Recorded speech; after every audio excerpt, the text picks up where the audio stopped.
कहाँ चले देवर जी? अरे हमारा नेक तो देते जाइए। दीपाली ने अपने देवर सुबोध से कहा। भाभी, दोनों दीदियों ने तो लूट ही लिया है।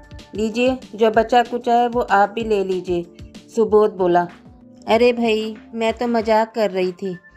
तुम तो मेरे बेटे के समान हो, तुमसे क्या नेक लेना। जाओ, तुम बेफिक्र होकर अपने कमरे में जाओ। आरती भी तुम्हारा बेसब्री से इंतजार कर रही होगी, दीपाली बोली। थैंक यू भाभी, जो आपने मेरे लिए आरती को पसंद किया, सुबोध बोला। तब दीपाली बोली, थैंक यू किस बात का सुबोध? बड़ी बहू होने के नाते ये तो मेरा फर्ज था कि इस घर के लिए ऐसी लड़की लेकर आऊं जो बहुत सुंदर, सुशील और संस्कारी हो, और मुझे ये सब गुण अपनी ममेरी बहन आरती में दिखे। और उसने भी तुम्हें पहली ही नज़र में पसंद कर लिया था। फिर मम्मी पापा के अलावा और भी रिश्तेदारों को आरती बहुत पसंद आई, इसलिए इस रिश्ते में कोई अड़चन ही नहीं आई। फिर आरती है भी तो कितनी खूबसूरत। लेकिन फिर भी भाभी, आरती को ढूंढा तो आपने ही था ना, इसलिए इसका सारा श्रेय आपको ही जाता है, सुबोध बोला। बस बस रहने दे, अब मेरे गुणगान करना बंद कर। ये बातें तो बाद में भी होती रहेंगी। जा, पहले अपनी नई नवेली दुल्हन के पास जा, वो तेरा इंतजार कर रही होगी, दीपाली बोली। जी भाभी। और ऐसा कहकर सुबोध जाने लगा तो दीपाली ने पूछा, कोई गिफ्ट लिया है उसके लिए या नहीं? हाँ भाभी, सोने की अंगूठी लाया हूँ, सुबोध बोला। तब ठीक है, जा, और उसे ज़्यादा मत सताना, दीपाली मुस्कुराते हुए बोली। और इधर सुबोध शर्माते हुए अपने कमरे की ओर चला गया। सुबोध के जाने के बाद दीपाली भी सोने के लिए वहाँ हॉल में लगे अपने बिस्तर पर जा लेटी। अभी ज़्यादातर मेहमान घर पर ही थे, कुछ ही मेहमान गए थे, इसलिए दीपाली ने अपना कमरा शादी में आई लड़कियों को दे रखा था और खुद बुजुर्ग महिलाओं के साथ हॉल में बिस्तर लगाकर सो रही थी। पुरुषों का ठिकाना पड़ोस के घरों में हो गया था, इसलिए वे सभी वहां आराम कर रहे थे। शादी की सारी जिम्मेदारी बड़ी बहू होने के नाते दीपाली ने ही संभाली थी। वो इतने दिनों से काम कर करके थक के चूर हो चुकी थी, इसलिए बिस्तर पर लेटते ही फौरन उसकी आंख लग गई। अभी दीपाली को सोए कुछ ही देर हुई थी कि एक जोर की चीख सुनाई दी। चीख इतनी तेज थी कि सभी अपने अपने बिस्तर पर हड़बड़ा कर बैठ गए। दीपाली भी नींद से जाग उठी और सबसे बोली, कौन चीखा? तभी बड़ी बुआ जी बोली, दीपाली, हम में से तो कोई नहीं चीखा। चीख तो शायद सुबोध के कमरे से आई है। सुबोध के कमरे से? ये भला कैसे हो सकता है? दीपाली बोली। हाँ भाभी, सुबोध के कमरे से ही चीख आई है, दीपाली की बड़ी ननंद सुरेखा बोली। सच में? दीपाली ने दोबारा पूछा। हाँ, वहीं से चीख आई है, सुरेखा ने दोबारा जवाब दिया। दीपाली, जाकर देख तो कि क्या बात है। हम लोग जाएंगे तो अच्छा नहीं लगेगा।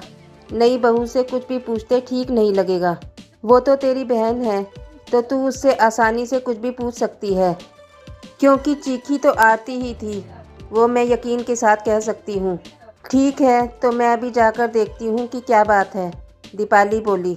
और फिर दीपाली सुबोध के कमरे की ओर गई और उसने दरवाजे पर धीरे से दस्तक देते हुए पूछा, आरती, सब ठीक है ना? और फिर दीपाली के ऐसा पूछने पर आरती ने दरवाज़ा खोला और दीपाली से लिपटकर ज़ोर ज़ोर से रोने लगी। आरती को रोता देखकर दीपाली बहुत ज़ोर से घबरा गई और उसने पूछा, क्या हुआ आरती, तू रो क्यों रही है? सुबोध ने तुझसे कुछ कहा क्या? नहीं दीदी, वे कुछ कह ही नहीं पाए, आरती बोली। तेरे कहने का मतलब क्या है आरती? साफ साफ बोल, मैं कुछ समझी नहीं, दीपाली ने घबरा कर पूछा। दीदी, जैसे ही इन्होंने मेरा घूंघट उठाया तो बेहोश होकर बिस्तर पर लुढ़क गए, इसलिए डर के मारे मेरी चीख निकल गई, आरती बोली। ये क्या कह रही है तू? दीपाली ने पूछा। हाँ दीदी, उन्होंने मेरी उंगली में अंगूठी पहनाते हुए कुछ बातें की और फिर जैसे ही मेरा घूंघट उठाया तो बेहोश हो गए, आरती बोली। चल मैं जाकर देखती हूँ कि क्या हुआ है सुबोध को, दीपाली बोली। और फिर दीपाली सुबोध के पास गई और पानी की छींटें उसके चेहरे पर डालकर उसे होश में लाने की कोशिश करने लगी। लेकिन सुबोध होश में नहीं आया तो वो भागते हुए हॉल में गई और फ़ौरन टेलीफोन करके डॉक्टर साहब को बुलाया। इसके बाद घर के सभी लोगों को बताया कि सुबोध बेहोश हो गया है, तो सभी घबराकर सुबोध के कमरे में पहुंचे। थोड़ी देर में डॉक्टर साहब अपने स्कूटर से वहां आ पहुंचे और उन्होंने सुबोध का इलाज शुरू किया। कुछ देर बाद सुबोध होश में आ गया। तब डॉक्टर साहब बोले, शायद शादी की थकावट से ऐसा हुआ होगा, इन्हें आज की रात आराम करने दीजिए, कल तक ये बिल्कुल स्वस्थ हो जाएंगे। फिर डॉक्टर साहब चले गए। उनके कहने पर दीपाली ने आरती को अपने कमरे में सुला दिया और सुबोध दूसरे मेहमानों के साथ जा लेटा, क्योंकि सुबोध को अकेले उस कमरे में लिटाना उचित नहीं था, क्योंकि उसकी तबीयत ठीक नहीं थी। और इसी तरह पूरी रात बीत गई। फिर सुबह हो गई और इसी तरह पूरा दिन भी बीत गया और फिर से रात आ गई। आज रात फिर दीपाली आरती को दुल्हन बनाकर उसके कमरे में बैठा आई और सुबोध से उसके कमरे में जाने को कहा। और पहली रात की तरह सुबोध फिर आरती के पास पहुंचा और फिर से वही चीख सुनाई दी और आज फिर से सभी डर गए। दीपाली फिर कमरे में पहुंची तो आज भी वही हाल था। सुबोध फिर बेहोश था और फिर डॉक्टर साहब को बुलाया गया, लेकिन इस बार डॉक्टर साहब ने कहा कि सुबोध के बेहोश होने की वजह थकावट नहीं है, आप इन्हें किसी साइकियाट्रिस्ट को दिखाइए, वे ही इनकी बीमारी की ठीक वजह बता पाएंगे। ये बात सुनकर वहाँ मौजूद महिला मेहमानों के बीच खुसर फुसर होने लगी। वे आपस में कहने लगी कि हो ना हो ये कोई ऊपरी चक्कर है या दुल्हन ही किसी रूह प्रेत को अपने साथ ले आई है, तभी ऐसा हो रहा है। वो रूह इन दोनों का मिलन ही नहीं होने दे रही है। दीपाली ने ये सब सुना तो सबसे बोली, शांत रहिए आप लोग, ये क्या बेसिर पैर की बातें कर रहे हैं आप लोग।